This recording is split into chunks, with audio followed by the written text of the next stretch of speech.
up, guys? Brian here with a video on the Wonderland Trail. I got a request from, let's see what his name was real quick, forgive me. His name was Ryan Orseth. So this one's for you, dude. You kind of wanted me to go into detail about what campsites we stayed at, how hard was it getting the trip permits, and the difficulty level of each kind of section. So I'm going to kind of go into a little bit of detail for you.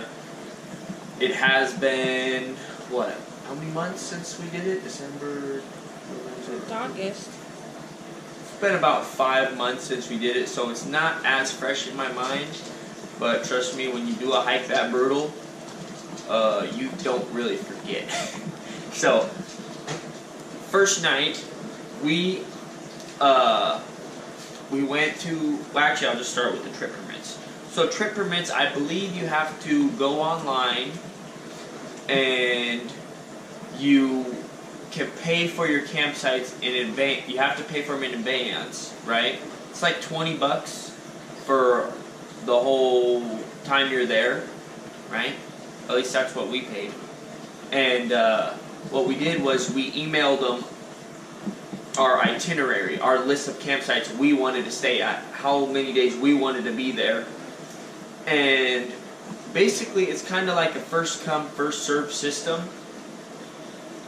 Now, if any of you guys are watching this and I'm wrong, correct me if I'm wrong.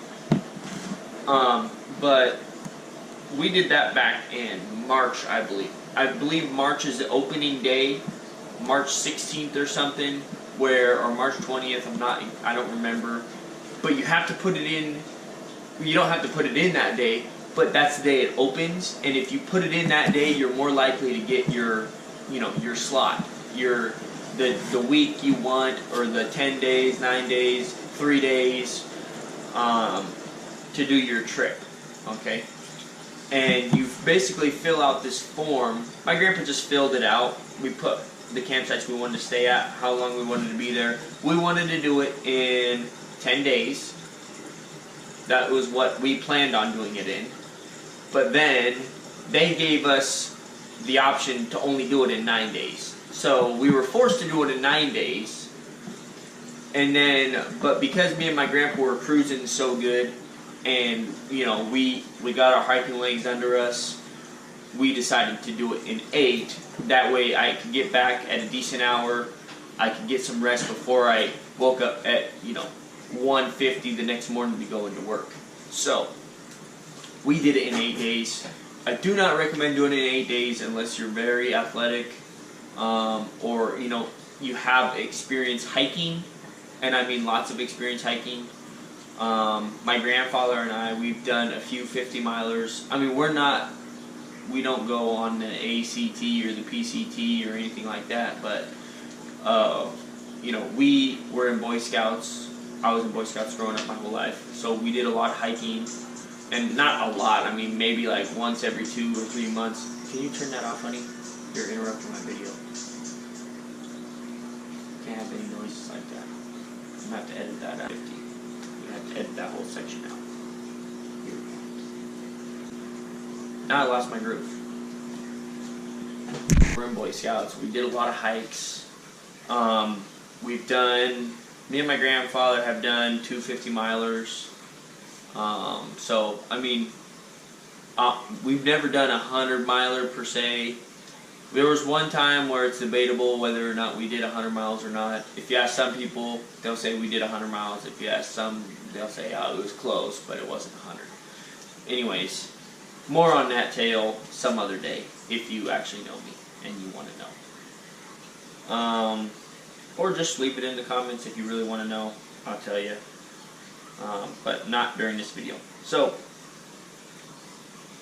we got our itinerary. I would recommend for the average outdoor enthusiast where you want to start getting out, you want to get active, you don't want to go crazy. It really all depends on how heavy you pack your backpack and if you want to do what's called the cache system. Okay, so if you do the cache system, which is you go in advance and leave food in these buckets at each, of the locations they allow it, that will lighten up your pack immensely. I would still only recommend you do it in 12 days if you are just getting started. If you're not that much of a hiker, the trick is wake up early and hike. You're not going to get anywhere if you don't hike. So you can't dilly-dally, That's what a lot of people stops them from finishing, is they dilly-dally.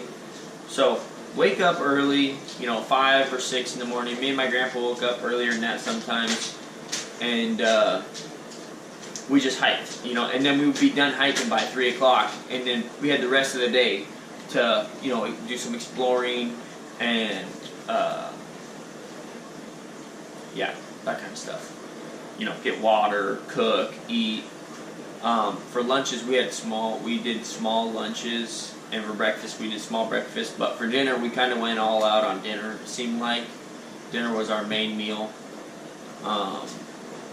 We didn't have any snack food. Our packs, empty, were, I think, 25 pounds-ish. Maybe up to 30 with water in them. I don't remember. It's been a while. I think I mentioned that in one of my other videos. Maybe I didn't post it. I don't know. I don't remember. Anyways, I'm babbling. Let me get on to the campsites we stayed at. So we drove into the Carbon River entrance, right? That adds an extra 10 miles onto the Wonderland Trail, because the Carbon River entrance is not the Wonderland Trail. Ipsy Creek is where the Wonderland Trail starts. For us, it started there. You can start on any part of the trail you want to, as long as you can get in there, and that's where you can start. You can start at Paradise or Longmire. You can start at Summerland. You can Box Creek, Canyon, I think. There's a whole bunch of places you can actually drive into and start there. I would recommend somebody dropping you off. That way you're not leaving your car in the parking lot for, 10 days or a week or anything like that. Because you're going to have to pay. If you leave your vehicle there, you're going to have to pay. Unless you have some sort of senior citizen with you, which I did. So we wouldn't have had to pay, but we didn't leave the car because I didn't want to risk somebody breaking into our car. Anyways, we went to the Carbon River. We hiked in. We hiked all the way to the Carbon River campground, which was a really nice campground, except for part of the trail was washed out, so we had added an extra 1 or 2 miles onto the trip, because part of the trail had been washed out, and we pretty much backtracked to the Carbon River campground. We got to go over Suspension Bridge, which was really cool. I believe that was in day 1 of the videos series that I did. And I did each day, so if you watch my videos, you'll see what kind of the surrounding is. Glacier Creek campground was our second campground. Summerland was our third. Maple Creek, 4th, Devil's Dream, 5th, North Puyallup, Malwich Lake, and then we hiked out.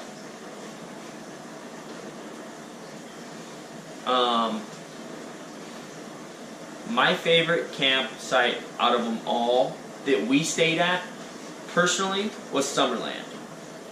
We went in August and it was just gorgeous. Like the flowers, the alpine meadows, you have Mount Rainier off to one side, the river's pretty close to the campground. Really open, beautiful place. That was by far my favorite campground that we stayed at.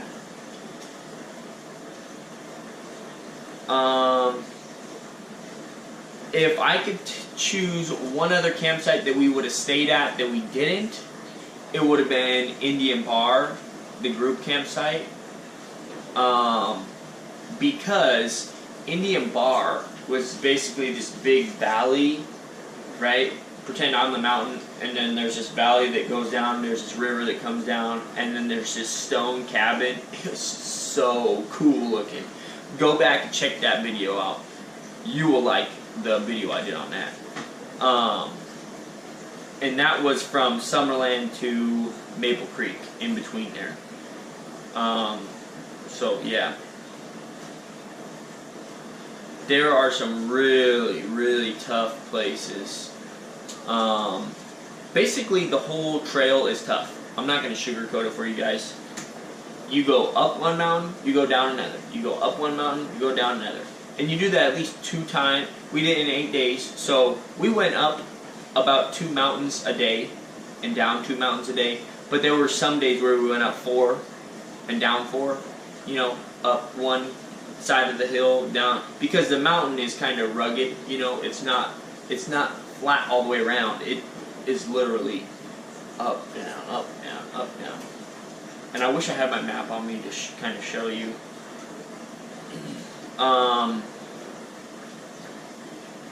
Whatever you do, I would not recommend going from Ipsit Creek to Mowich Lake, that direction, because Ipsit Pass was probably by far the steepest terrain on the whole trip. We got lucky. We didn't even know about it, right? And it was our last day out. We were hiking from Mowich Lake out to Ipsit Creek is the last campground, but we had to hike all the way out to Carbon River entrance. That descent from Mowich Lake to Ipsit Creek, like the first 3 miles is like this. Literally. And my video does not do it justice. If you go and watch that last video, you'll see. But it is basically, that's how steep it is, guys. I'm not even joking. And it switchbacks the whole way. It's basically this valley like this, right? And it's that steep. And it switchbacks all the way until you get to the bottom. And then it levels out.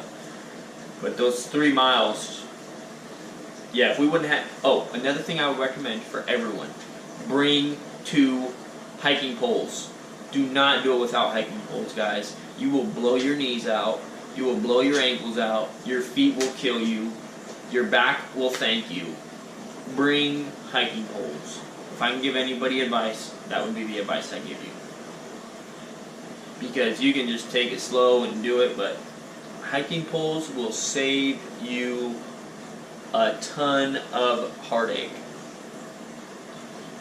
So that pretty much wraps it up for the in-depth video. If you have any more questions, please write them in the comments below. I'll get to them as soon as I can. Pound that like button. Pound the subscribe button. Comment. Share this on your social media site of preference, please, and thank you. I really appreciate the engagement you guys show and the interest you guys show in the trail and my videos. It helps me, do more videos. So I appreciate that, and I will catch you guys on the flip side.